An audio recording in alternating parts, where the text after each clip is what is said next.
The big news these days may not be what you find in the supermarket, but who you find there.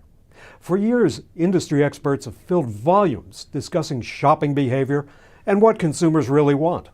For all intents and purposes, this meant women. But it's the male of the species that's now the center of attention. Since the 1950s, men have been characterized in the ads and on television and in the movies as reluctant shoppers, sent by their wives mostly to pick up staples like a container of milk or a loaf of bread. Or they were pictured as dazed and confused, overwhelmed by aisle after aisle of groceries. However, experts say a significant role reversal is taking place and laying the groundwork for a major shift in marketing, merchandising, and advertising of store brands. Recently, numerous studies have been done claiming that anywhere from 30 to 50% of men are now the main grocery shoppers in their households. Of course, trend surveys vary depending on how you ask the questions and sometimes who's doing the survey. But experts do agree that since the beginning of the last recession, or even before that, many stay-at-home husbands and fathers have taken over the shopping cart. The question is, how store brands fit into the picture. Symphony IRI reports that 1/3 of men buy store brands to save money, a message that observers say needs to come across very clearly in ads, circulars, and in-store signage. They also report that about 12% of male shoppers list the private label items they plan to buy. This may not sound like a lot, but only 8% of women do the same thing.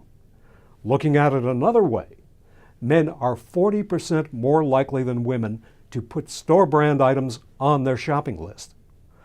This also debunks the popular notion that men don't make lists.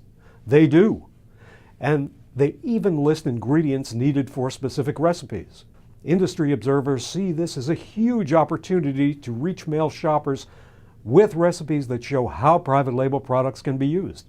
However, there are several other characteristics to consider.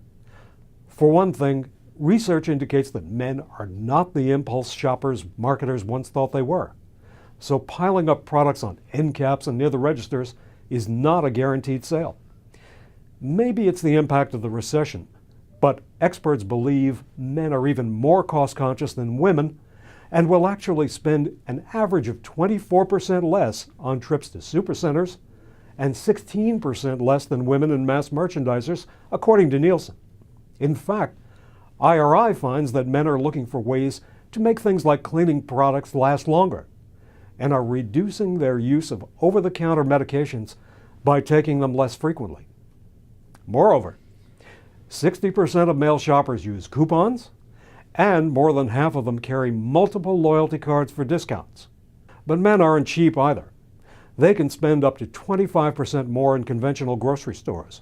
One of the beneficiaries, according to IRI, will be frozen foods, including vegetables, fish fillets, chicken tenders, and fruits, items that can be more portion controlled.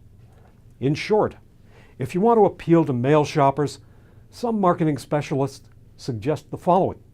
Group ingredients for a meal in one place so they're easy to find and encourage impulse buying. Offer easy-to-assemble meals that require less work for men who are just starting out in the kitchen. Create gender-neutral marketing and advertising. And, since male shoppers are said to be more visual, ramp up private label's presence in ads and circulars. Reporting for PLMALive, this is Len Lewis.